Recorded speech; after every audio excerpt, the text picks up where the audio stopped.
happy land. People take whatever they got to, the time's so short.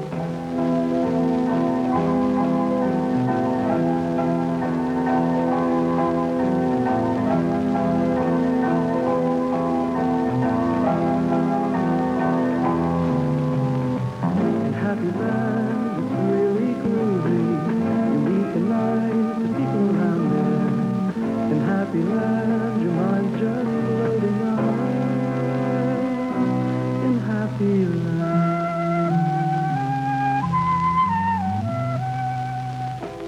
In happy land, people never wait for the summer, the time's so short. In happy land, people live for now and no longer, the time's so short.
come to the lab, we describe our lab 1,000 different ways.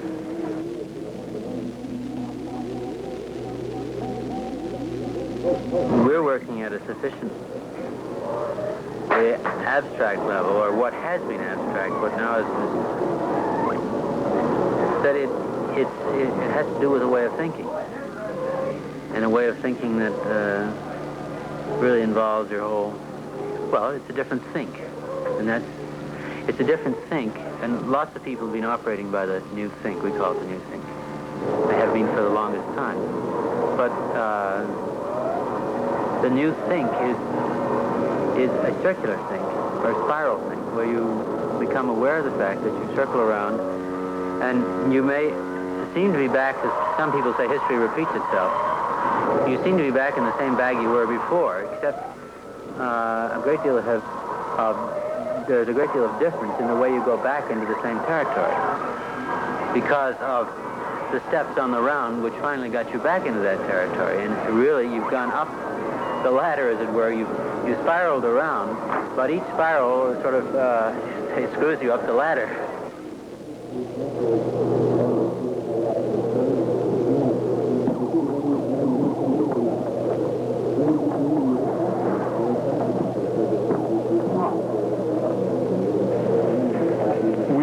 show them what we have now, let them play with it.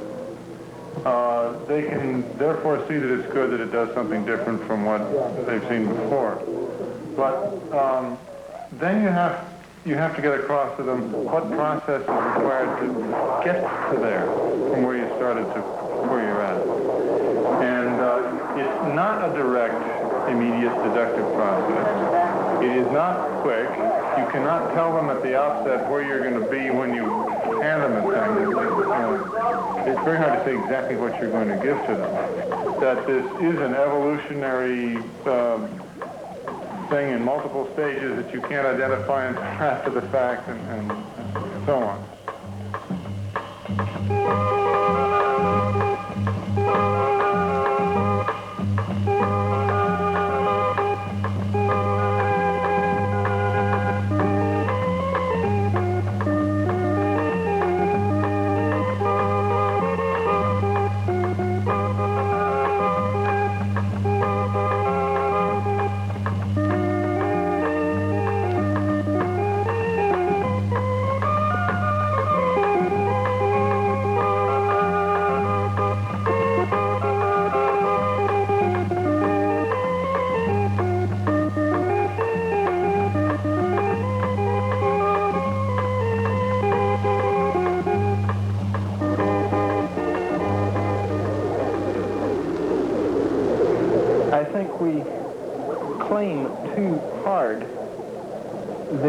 Programming it and that it's not programming us. But we're a little too vehement about that because I think it's very easy to see in this kind of a film how that material programs us in our working on it. Well, it seems to me that what we're shooting at in the work is neither of those. Neither we program it nor it programs us, but it programs itself to please us. And there, in a sense, we're programming it, but not having to deliver ourselves to it with any sophisticated way of grabbing hold of it to operate the knobs. But it operates its own knobs.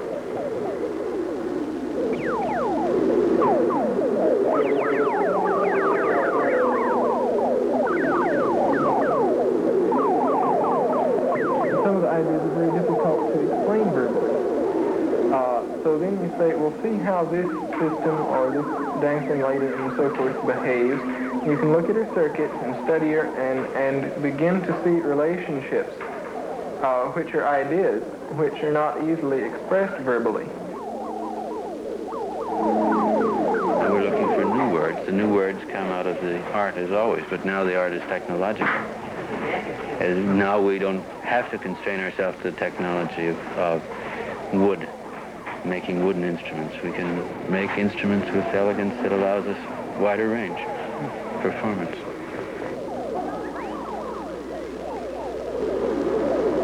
But there is a transition going on, and there's a lot of indications of it floating around for at least 100 years, I'd say. Any place where you have insatisfaction with two values, or with a dual system, a yes, no, or a black, white, or a you, me, or a this country, that country, anything where you find dissatisfaction with that, I believe is a sort of beginning of the trinary thought. There are similarities between trinary and monary. For instance, this great desire today everywhere for participation is a monary characteristic, but has a different value in the trinary. In other words, in the binary, you want a distinction from. I'm the individual, and I contribute to the group in a very specific set of relations, and I don't want the group to be over-influenced on me, and so on and so on. In the monary, you had unconscious participation. In the trinary, I think you'll have conscious participation. Sort of wish for the good old times of the monary, but this is a different process. Yeah. Another turn of the spiral. In a psychological sense, the conscious is now ready to again become friendly with the unconscious. And this is manifested in all the search for trips and kicks and new sensations and psychedelics.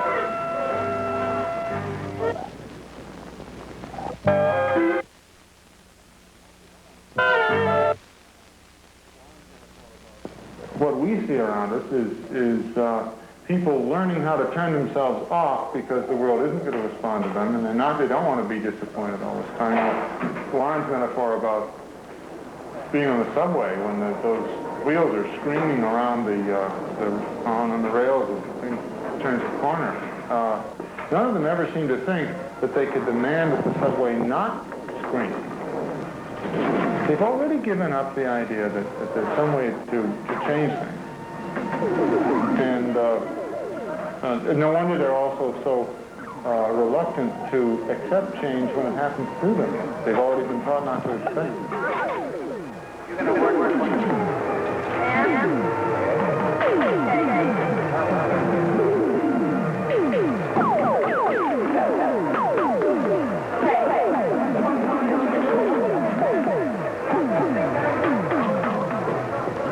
What there is to know about something is not simply its name, not simply, as McCulloch says, that which can be said. Well, that which can be said is more than the name of the thing, more than what you can put in a report. It has something to do about the way you participate with it and pull the information out, what your relation was to it. You walk away also unable to name it, but you say, now I know, and I've had an experience with that. And I can now use that, the apparatus, whatever the lab is offering, I can now use it as a part of my thinking to accomplish tasks that I want to do in future.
A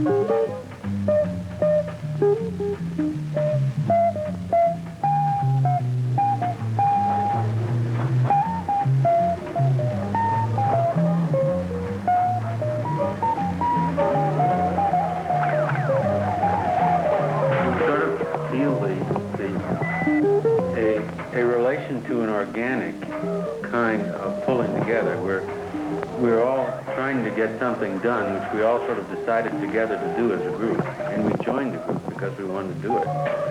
So ourselves stays in it, and I personally stay me. And you don't feel the obligation to coming at 9 o'clock, and you don't have any anti-obligation. You don't feel against coming at 9 o'clock. You come when you feel like coming, because that's the time when you're going to get the most to happen, because that's all of a sudden where you're open to this particular activity.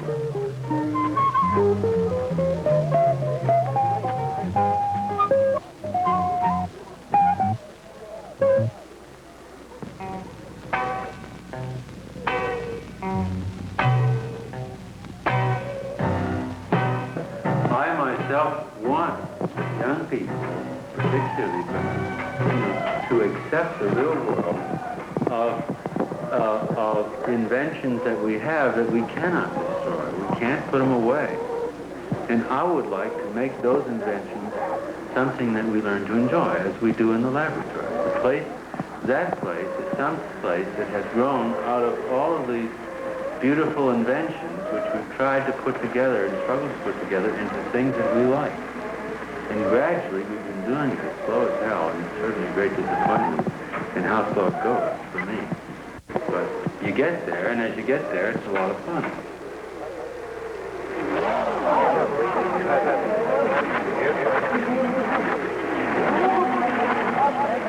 Of trying to grab the guy who's watching it and to give him a new experience, which is meaningful to him personally, except he couldn't tell you about it. And if you asked him in words, he wouldn't know what the hell had happened. All he knows is that some way he's seen something that if he knew it was around and everywhere, he simply couldn't go back to looking at the drab city with the same feeling he had before. And he couldn't go back to the idea that you gotta work and work at something you goddamn well hate in order to make something. You can work at something you love. And that's the point.